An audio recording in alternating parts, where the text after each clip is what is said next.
My name's Cory Hanson, and I am a musician, and I put out records on Drag City Records, and I just put out a record called Western Cum. It came out in June 2023, and I'm out on tour right now. I'm in Asheville, North Carolina, and I'm doing this little interview here. If you're talking about Cory Hanson, the artist, the essence is always changing.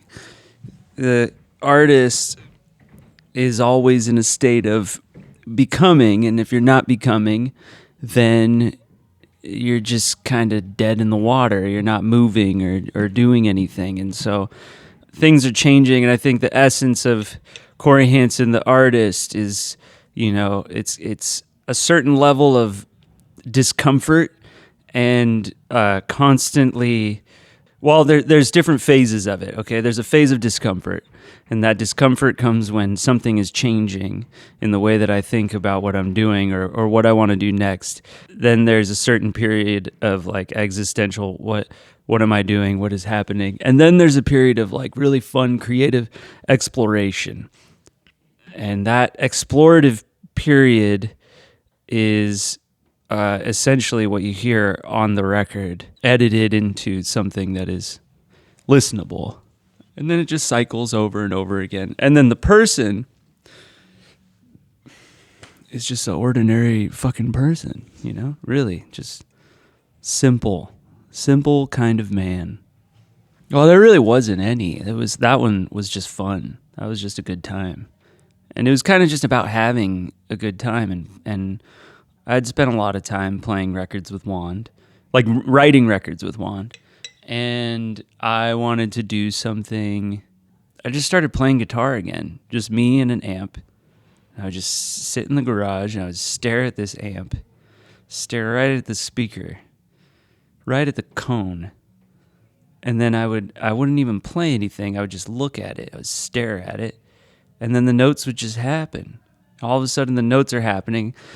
And it's fun, playing alone because it makes that whole relationship very clear. You can focus in on it. And it's just about having fun and playing guitar like a kid, That was how I wrote all those songs. It wasn't super frustrating or difficult the way some records I've done have been very difficult. There were periods where it was probably difficult. But mostly it was just a good time. And it still is. It's a lot of fun to play. We're playing these songs every night. And we're having a great time. I mean, I wrote all the songs and taught them to everybody. And a lot of people wrote parts and stuff. But they're my songs, my words. So it is a solo thing as much as Pale Horse Rider. Probably even more than Pale Horse Rider. They can really come from anywhere. I think that it's best to let the lyrics come naturally. Anytime I try to force anything meaningful to come out of lyrics, they sound forced. They sound stressed. So I just make a habit of writing a lot, just writing and not writing to any end. In the same way of playing the guitar. It's just play guitar. You can play Sultans of Swing. I'll just play that. And then I'll riff on it, and then eventually that turns into something else. And lyrics, a lot of times, will just start with a line or an idea or premise or something, like Twins. Twins was like a really easy, it's a premise. The song's just about twins. It just goes from there. Ghost Ship, kind of similar. It's like, I'll write a song about a ghost ship. What happens, what is the setting? What is, and I like that. I like simple songs. I think that, all the songs on that record are kind of like that. It's like Housefly. Wings is maybe the most, surrealistic, but it's still about something, I think. Yeah, I'm increasingly more interested in writing simple, songs with a simple premise, where it's like, this song is about this thing, and then you write about that. And less interested in songs that are just openly, let me just string words together and, whatever. Well, I like to think of myself as a part of a tradition of musicians and artists who are writing in a particular style and are contributing by being a part of that tradition. And I think that the message and the meaning is something that I leave up to everybody else. And what I get out of it is something entirely different because I have a different relationship to the music than other people because I made it. Well, it just takes on a new life, and certain things take on a more extravagant and bigger life than other things. Certain songs will get picked up and people will resonate with it, and I'll be like, why that one?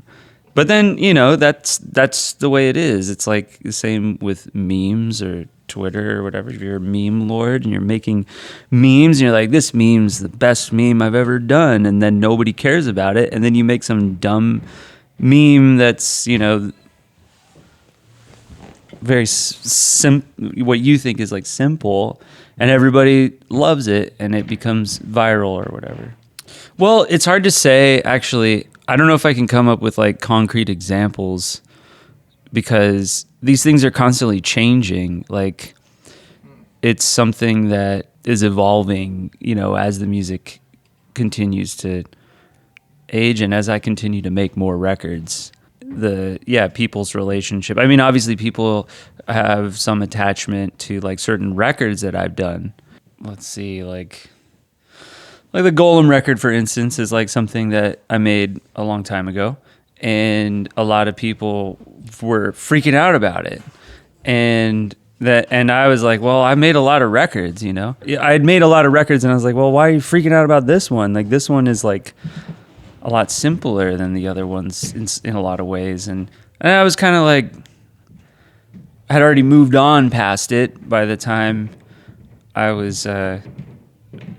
people were getting into it, and was like on to other things and was moving very quickly at that time, and was like, okay, this record is kind of just like an aside to me. And I'm like more interested in like making these like elaborate, like kind of pop records or whatever at the time, like 1000 Days and stuff like that. And then Plum came out, and then all the Golem people kind of got pissed, and they were all mad, and they were like throwing stuff at me at the shows, but then that changed, and then those people either dropped off or they were like, this record's great, fuck these other records, and like, I don't know. Yeah, I mean, this is the first solo tour I've ever done, and it has been, I mean, the first run of solo touring on a record I've done, a solo record that I've done. Like, I have done so much touring with Vaughan and so much touring in other groups.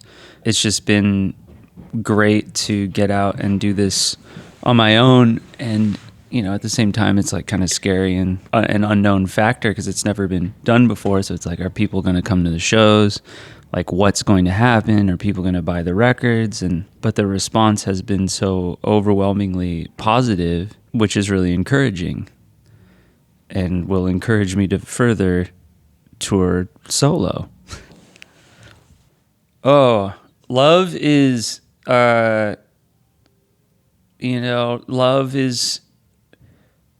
think love is commitment. Committing, you have to, love is such an interesting thing. And it's kind of like picking a career or something where you're like, oh, I gotta fucking stick with this thing. I love this person. And then you stick through it, and as you love them, and it could be like a friend, like I love my friend. I love my best friend. He drives me fucking crazy. He's always asking me for money, but I love him.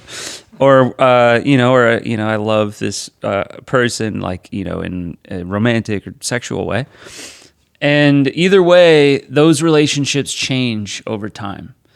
And the way that those relationships change and the way you navigate those relationships is, one of the defining aspects of like having a life. The willingness to meet someone wherever they're at in their life and respect them for it deeply, no matter what, is love. And the fact that those relationships change and, people get angry, people get hurt, people fall apart, people get sad and depressed. People do things that you'll say, why? Why the fuck did you do that? I've lost so much faith and respect, or you completely obliterated my trust, and then but you still come back, or they come back, and you stick it out and figure it out in a healthy way, not a codependent way. I think that's love, and that journey is like something that there is like the butterflies and stuff, but I think that to me is something more substantial, something that like has mass, has integrity. I don't know. I don't think that much about memories. Yeah. I don't. Well, I mean, I have flashes of things that, hit me at certain periods of time, but I don't really dwell too often on the past. I think I enjoyed being a kid a lot, but I don't think about it ever. Yeah, I'm very focused on like what is immediately happening, and try to be as present as I can. I mean, you got to be somebody. And everybody's somebody. Everybody's different. And I think that everybody's got a wisdom and a story and, like something to lay down, something that's incredibly profound that affirms, my life and the way that I think about it or whatever. I think everybody's got a song, like everybody's got one song in them. It's like the Andy Warhol thing. Everybody's has their 15 minutes of fame, which I was listening to Norm Macdonald's autobiography yesterday, which is a really great read. But he said in one part, like now everybody has their 15 minutes of being anonymous, which is such a funny thing to say. But everybody has a song in them that like is like a hit, I think everybody's capable of that. Everybody's got a story.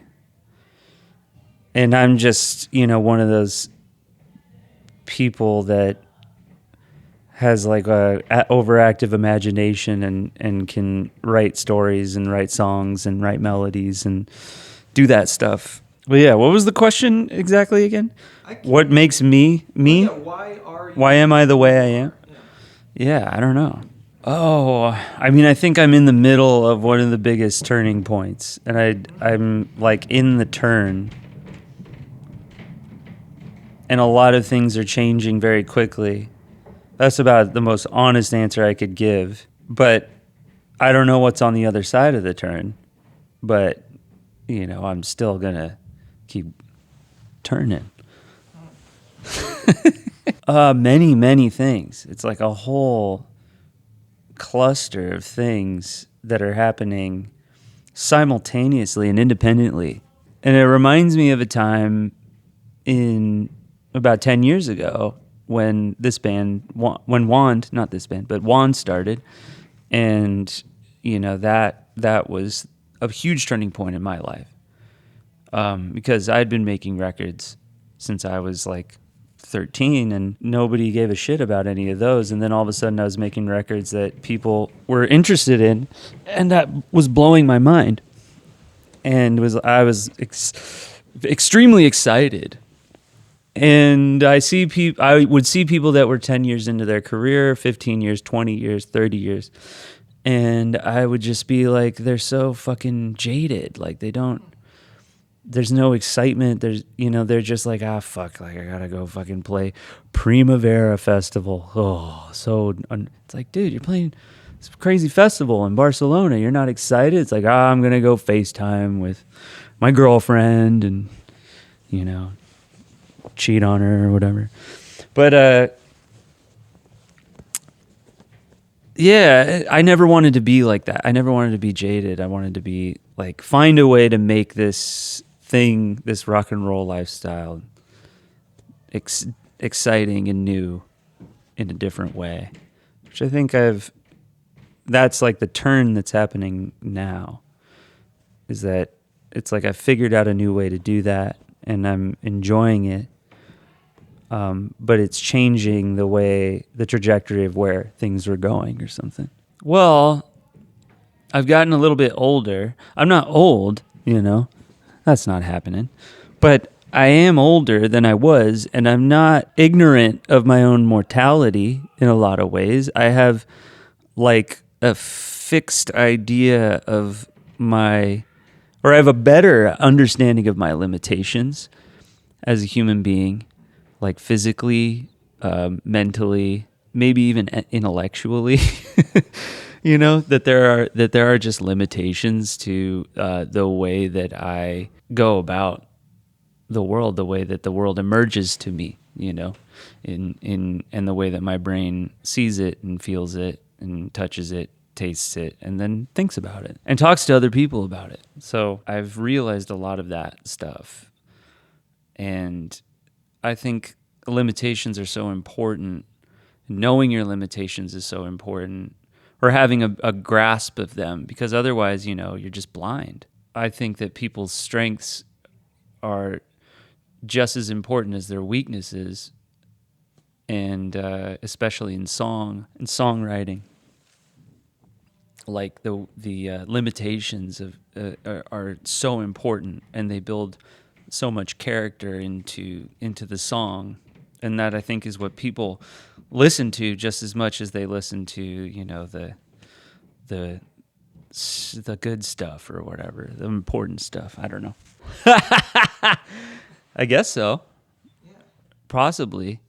But I'm always in the middle of an existential crisis. That's what being a musician, that's what being an artist is all about. You're always there. You're always riding that line, staring out at the void, looking out into the darkness until your eyes adjust and things emerge.